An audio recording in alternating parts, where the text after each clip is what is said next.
رفقا خیلی مخلصم. شاید بگید این اولین ویدیو یوتیوبمونه، ولی ما قبلش 1000 تا چالشی گرفتیم که اومدیم از شما پرسیدیم اول آموزشیه رو بذاریم، یه چالشیه که اومدید گفتید آموزشیه رو بذارید. تو این ویدیو قراره بگم که خودم چطوری شروع کردم، چه اتفاقایی برام افتاد، از کجا شروع کردم و یه سری آموزشات که چطوری اولین بار فیکسم بزنیم، تعدادشو برم بالا، اولین شنام بزنیم، تعدادشو برم بالا. خلاص تو این ویدیو خیلی حواستون رو دارم طبق چیزایی که تجربه کردم، اشتباهاتی کردم، کارهای خوبی که کردم تو سری ورزشم یا تمریناتم، همه رو بهتون میگم و مطمئنم که کمکتون میکنه. پس ممنون میشم تا آخر این ویدیو همراه من باشه. قلب منید. طبق چیزی که همتون میدونید من تو همین پارک‌ها تمرین میکردم و تا حالا باشگاه نرفتم و هیچ مکملی مصرف نمیکنم. طبق روال تو همین پارک. و الان میخوام ببرمتون جایی که شروع کردم، جایی که هم تولید محتوام و هم خودم شروع کردم. جا رو بهتون نشون میدم. این هم شاید انگیزه شد برای کسایی که تولید محتوا میکنن. انا خیلی‌ها میگن که آره این همون اول اومد رفت بالا. 1 سال و 8 ماه فعالیت کردم، اصلا حمایت نمی‌شدم. هر کاری می‌کردم 8 ماه من بیشتر از 20 تا فالوور نمی‌گرفتم. اگه می‌خوای تولید محتوا کنی، تسلیم شدم، گفتم بیام 600 تا بارفیکس بزنم بذارم کنار. اومدم زدم، اینستامم پاک کردم به خاطر اینکه بالا نمیرفت. دوستم زنگ زد گفت فالوورات از 280 تا شد 320 تا. من به خاطر اون 40 نفر اومدم شروع کردم و خدا رو شکر تا الان تونستم چند تایی ملی نزدیک 700,000 نفری. الان نزدیک 700,000 نفری و این راه نه هزینه ای میخواد نه چیزی. اومدم نشون دادم که بدون امکانات و تحت هر شرایطی برید از اول ویدیوام نگاه کنید. من همین کفش 200,000 تومانی و شلوار 300,000 تومانی پام بوده.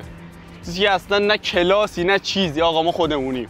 تو این راهی که داریم میریم پارک میله اونوره. الان دارم میبرم تو بغل اون میله بارفیکس که شروع کردم. اینجا ما بیشتر هوازی کار میکنیم، بعد شروع میکنیم و معمولا صبح هوازی کار میکنیم، تمرینات سبک و عصر تمرینات قدرتی.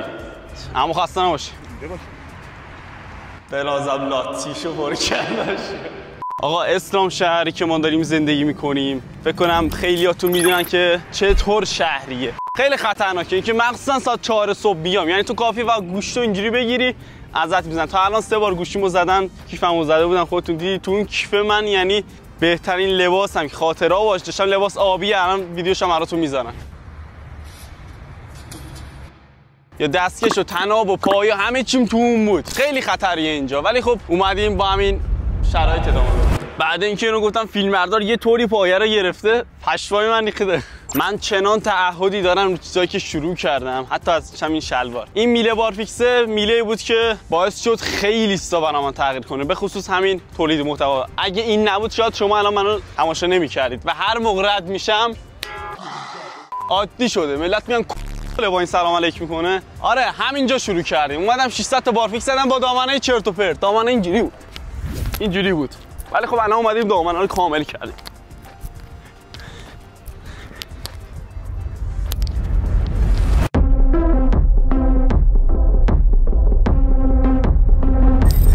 من با همین میله بارفیکس شروع کردم. نه کسی سمتش میومد نه چیزی، ولی صبح تا شب منو میتونستم بغل این پیدا کنم. یعنی عادی شده بود، کسی دنبال من بود میومد پیش میله بارفیکس. من از همین شروع کردم و همیشه قدردانشم و همیشه به خودم گفتم به یه جایی رسیدم میام اینو میکنم میبرم میذارم خونم. ما که نه گرما حالیمون میشه نه سرما حالیمون میشه. چیزی که خیلی منو جدیدن ناراحت کرده اینه که این ساختمونا رو دارن بعد 10 سال میسازن. تو کامنت ها همش میگفتن چرا اونجا رو نمیسازن، که بالاخره اومدن و ساختنش. متاسفانه تو این ساختمون من بعد اون میله بارفیکس شروع کردم برای تمرین کردن.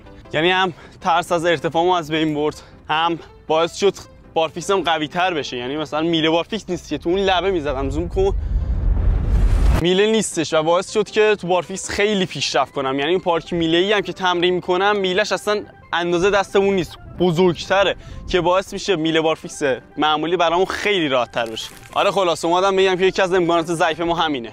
دلیل نمیشه که ادامه بدیم، ولی خب جای خیلی خفن و جالبی بود برام و خیلی خاطره داشتیم.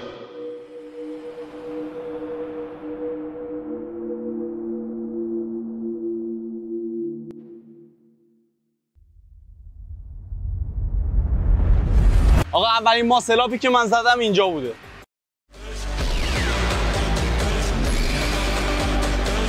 آقا یه مطلبی هستش، خیلی‌ها تو این راه ورزشو گذاشتن کنار، اینه که به رفیقتون عادت نکنید. دلیل نمیشه که وقتی اون نمیاد شما هم نیاید. مثلا فردا قراره تمرین کنیم، 2 نفریم، یکیمون نمیاد، دلیل نمیشه که منم نرم. به این عادت کنید اصلا نمیتونید پیشرفت کنید.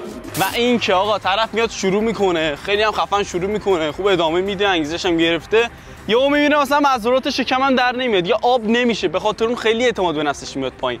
ذهنیت که مهمه. شما هر چقدر تمرین کنید، مهم اون ذهنیت است. باید قبول داشته باشید که دارید پیشرفت میکنید. مثلا آقا دارید جلو بازو تمرین میکنید، فکر کنید که جلو بازوتون داره رشد میکنه، حسش کنید. خب شما هر چقدر تمرین کنید، اعتماد به نفس نداشته باشید، یه ذره پیشرفت نمیکنید. اصلا همین که تو خونه نشستید، تستوسترونتون، ذهنیتتون خفنه، بدنتون تو همون حالت هم رشد میکنه. خب من به این قشنگ اعتقاد دارم. من بیشتر با ذهنیتم بدنمو ساختم، بیشتر با ذهنیتم به این استقامت رسیدم که میگم موتور بلند میکنم. فقط ذهنیتم بود، نگفتم نمیتونم. هیچ وقت نگو نمیتونم. آقا بارفیکس هم نمیتونی بزنی، به این باور داشته باش که موتور میتونی به خودت ببندی و ببری بالا.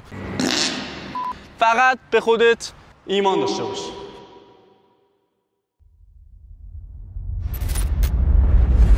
خب بریم سراغ بخش آموزشی. قبل اینکه بیایم آموزش بدیم من خودم معرفی کنم. اسمم حسن، 18 سالمه، اهل همین اسلام شهرم، اسلام شهر شاخاری. ما الان قراره که بهتون آموزش بارفیکس رو بدیم، چطوری اولین بارفیکستون رو بزنید یا تعدادش رو برید بالاتر، یا چطوری اولین شناتون رو بزنید و تعدادش رو برید بالاتر. آقا فیلمبردار من که داشت علی ماسلاف، من ماسلاف صداش میکنم. عینکش یا بچه‌ها، مخلصم، علی هستم. آقا قراره که بخش بارفیکس رو من آموزش بدم، بخش شنا رو داشت علی. بریم علی، بریم آقا. من خیلی طولش نمیدم و توی خلاصه کسایی که میخوان اولین بارفیکسشون رو بزنن، یا کسایی که میخوان تعدادش رو ببرن بالا، یا کسایی که میخوان بیان با وزنه بزنن تا جایی که بیان با موتور و ماشین بارفیکس بزنن. این برای کسایی که اولین بارفیکسشون رو میخوان، مثلا حالا وزنشون بالاست یا استقامتشون پایینه. چیکار میکنیم؟ میایم یه صندلی میذاریم زیر پامون. من تو برنامه تمرینمون اینو گفتم و خیلی‌ها با همین روش تونستن اولین بارفیکسشون رو بزنن، یا روش‌های دیگه‌ای که میخوام بهتون بگم تعدادش رو برن بالا یا بیان با وزن‌های مختلف بزنن. اولین بارفیکستون رو یه صندلی بذارید، ما صندلی نشه بزنیم. صندلی بذارید، خب برید بالا تا این حالت، تا جایی که میتونید خودتون رو نگه دارید، دیگه قصتون خسته بشه بیاید پایین که اومدید آویزون بمونید. برای بارفیکس چست باید زیر میله باشه، ولی من خودم حقیقتا همیشه بالای میله میزنم. ولی اینکه بخواید حالا ماسلاپ و اینا رو یاد بگیرید، خوبش اینه که یعنی انگشتتون پایین باشه، مچتون بالا باشه. این برای ماسلاپ ها. حالا برای اولین بارفیکسی که میخواید بزنید، من همین رو بهتون پیشنهاد میکنم که چستتون زیر میله باشه. گفتیم صندلی میذارید، میرید روش، وای میستید تا جایی که میتونید خودتون رو نگه میدارید. حتی اگه نتونستید بیاید پایین آویزون بمونید. بعضی هستن که با پرش، یعنی الان من وایسادم میپرم، خیلی کمکم میکنه. روش خیلی زیاده. به این روش میگم پولاپ منفی. من الان ارتفاعم بالا، یعنی این سنگی که زیر پام اذیت میکنه، نمیذاره درست یاد بگیرم. اینو باید خونه بهتون میذارم. حالا یه ویدیو هم براتون میذارم که اونجا اصول دقیقش رو بهتون گفتم. بپرید، آروم بیاید پایین. این پولاپ منفیه. چیناپ منفی هم داریم. چیناپ بیشتر برای جلو بازو خوبه. چیناپ اینجوریه، تا جایی که میتونید نگه میدارید و میایید پایین. و اینجوریه که خیلی اول چیناپ میتونن بزنن، یعنی چیناپ برای شروع خیلی راحت تره تا پولاپ. پولاپو یه دونه بزنید تمومه. حالا اومدم بگم چطوری تعدادش رو بالا ببرید. اگه یکی دوتا میزنید، خب تمریناتی که از قبل انجام دادیدن رو باید ادامه بدید که تعدادش رو ببرید بالا. حالا اگه به 10 تا رسیدید، شروع کنید با وزن کار کردن. این پیشنهاد من به شماست. اینجوری خیلی سریع رشد می‌کنید برای اینکه تعداد رو برید بالا. من خودم اومدم یه هفته فقط با وزن زدم. حالا 5 کیلو، 2.5 کیلو، 10 کیلو. یه هفته کلا با وزن زدم، با وزن بدن خودم نزدم. بعد یه هفته اومدم با وزن بدن خودم زدم، دیدم 10-12 تا پیشرفت کردم. همین روش رو ادامه دادم، وزن‌ها رو بردم بالاتر تا الان که میتونم بالای 60 تا با دامنه کامل پشت سر هم بزنم. چه برسه به این رکوردایی که داریم میزنیم یا وزنایی که بلند میکنیم. اینجوری هم میتونید وزنای سنگین‌تری بلند کنید، هم تعداد بارفیکستون بالاتر میره، هم ماسلاپ و اینا آب خوردن براتون. اگه میخواید تازه شروع کنید بارفیکس با وزن رو، کیف که همتون دارید، تو کیف حالا بطری آب میتونید پر کنید، کتاب پر کنید، همه چی میتونید پر کنید که خیلی کمکتون میکنه. شما الان برای مثال 65 کیلویید، 70 کیلویید، خب 65 کیلویید، بیاید 2 کیلو اضافه کنید بشه 67 کیلو. خب یه هفته بیاید با همون 67 کیلو تمرین کنید، با اون وزنه، با اون کتاب، با اون بطری آب تمرین کنید. بعد یه هفته بذارید کنار ببینید چقدر وزن بدن خودتون براتون سبک‌تر میشه و میتونید وزنهای بالاتری ببرید. برای مثال تو میتونید 10 تا بارفیکس بزنید، یکم وزنه به خود ببندید، حالا اون کیف همینو ادامه بده. بعد یه مدت می‌بینید اون 10 تا که با وزن بدن خودت میزدی تا 20 شاید هم بیشتر بره، همینو ادامه بدید تا جایی که برسه به 60 70 تا شاید هم بیشتر. بارفیکس هم چند روش مختلفی داره. حالا دست جمع اینجوریه که من قبلا بیشتر با این تمرین میکردم، این برای مچ و ساعد فوق العاده است. یکی داریم دست بازه، این برای زیر بغل خیلی خوبه، زیر بغلتون رو رشد بدید بارفیکس براتون این آب خوردن میشه. ولی خب باید مچ اینا رو همزمان همه رو با هم رشد بدید. بارفیکس اصول اصلیش همینه، دامن کاملش باید فک بیاد بالای میله. حالا تو مسابقات اینجوریه که سرت باید صافش کامل بیای پایین بری بالا. شما میتونید حالا اینطوری هم اگه براتون سخته همینم بزنید، یه دونه رو که زدید تمومه، فقط تعدادش رو برید بالا و دامنتون رو بهتر کنید. آقا برای کسایی که وزنشون بالاست، چربی دارن، بهترین پیشنهادی که بهتون میکنم اینه که هوازی کار کنید. اگه میخواید بارفیکس بزنید، یعنی اینم براتون سخته، اینو که همه میتونن بزنن، یه ثانیه هم نتونستی خودتو نگه داری، سعی تو بکن، فشار بیار، فکر کن که میتونی نگه داری. خب پایینم اومدی چه بهتر، سعی کن هوازی کار کنی، تناب بزنی، بری بدوی، وزنتو کم کنی، تو همون حالت هم بیای آویزون بمونی و سعی کن که خودتو بری بالا. همین که داری زور میزنی بری بالا خودش خیلی کمکت میکنه. فقط سعی کن خودتو بری بالا، فشار بیاری به دستت. یه حرکت دیگه هستش، شراک، که خیلی کمکتون میکنه. اینجوری که شما آویزون میشید، کتفتون رو میبرید عقب، سعی کنید برید بالا. آقا نتونستید هم سعی کنید فشاره رو بیارید به عضلاتتون. مهم نیست که بزنید، همین که فشار میارید خودش کمک میکنه بهتون. اینم شراک، همین رو ادامه بدید تا جایی که میتونید. اولین بارفیکستون رو میزنید، به اولین بارفیکستون رسیدید، همون تمرینات رو ادامه بدید، تعداد رو ببرید بالاتر و با وزنای ریز شروع کنید. من خودم داداشمو میذاشتم لای پاهام میزدم. جان تا اینجا خیلی خلاصش کردم آموزش بارفیکس. حالا سوالی داشتید داخل کامنت ها بگید و اگه خواستید ماسل اپ هم بهتون یاد بدم تو کمترین زمان ممکن بزنید، این پایین حتما بگید که براتون بزنم.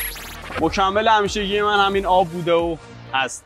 آقا فرقی نمیکنه بابا این چیه، فرقی نمیکنه که دختر باشی پسر باشی، طرف میاد میگه من سنم پایینه، من اینجوری ام اونجوری ام، سر کار میرم، مدرسه درس نمیذارم، این همش بهونه است. داداش کوچیک من الان تازه 2 سالش شده داره شنا میزنه، دلیل نمیشه که سنت پایین شروع نکنی. رو قد و اینات هم هیچ تاثیری نداره اگه با وزن بدن تمرین کنی. پس اگه هنوز شروع نکردی از همین الان شروع کن و اگه کنار گذاشتی از همین الان ادامهش بده. میتره کن.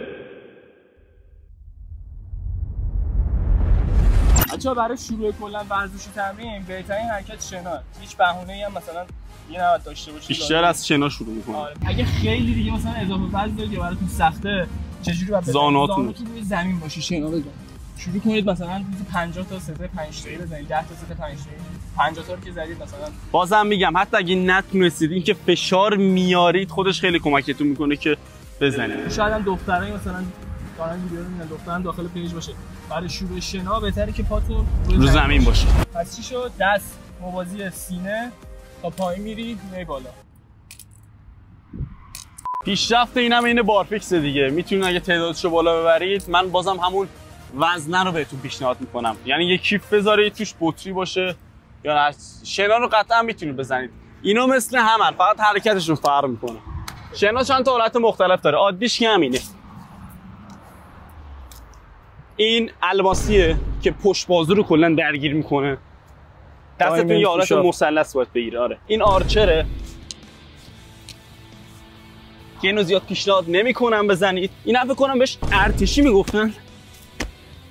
این بیشتر توی این مسابقات که واقعا پیشنهاد میکنم انجامش بدید. شنا هم اینطوری که برای مثال شما الان 5 تا میزنید، خب سعی کنید تا هفته آینده بکنیدش مثلا 7 تا. از یه جایی بعد قفل میشه. رفته سخت. این بازیه دیگه. انگار لولت داری میره بالاتر. هر چقدر بالاتر میری برای سخت‌تر میشه. حالا اصلا میدونی من چه جوری میزنم؟ من میشه دفترچه برمی‌دارم، می‌نویسم روز 1. بعد مثلا شنا اگه بخواید شروع کنید، حالا اگه قدرت بدنی شده که بارفیکس و دیپ و اینا رو هم بیارید داخلش. ولی از شنا مثلا شروع کنید. بنویسید شنا 2 نقطه روز 1 و هر تعدادی که میتونید رو بزنید. برنامه‌ریزی داشته باشید. آره. خیلی خوب. بعد مثلا روز 2 همون تعداد، روز 3 مثلا یه ذره قدرتتون کمتر شده کمتر میزنید، ولی مثلا روز 5 از روز 2 بیشتر میزنید و همینجوری ادامه پیدا میکنه تا و این باعث میشه که ادامه بدید. حالا اگه ما مطلبی رو نگفتیم، رفقایی که میدونن این پایین حتما بگن. من پی میکنم که بقیه رفقامون ببینن. شاید چیزایی که اصلا یادمون نیومده. من قرار بود خیلی چیزا رو بیام بهتون بگم. احساس میکنم که یادم نمونده. آقا تمرینات زیاد داریم که تنفستون بالا باشه. کم نیارید، خسته نشید. خیلی چیزاست. هر سوالی دارید این پایین بگید. من یه ویدیو مثل همین براتون میسازم که مطمئنم کمکتون میکنه.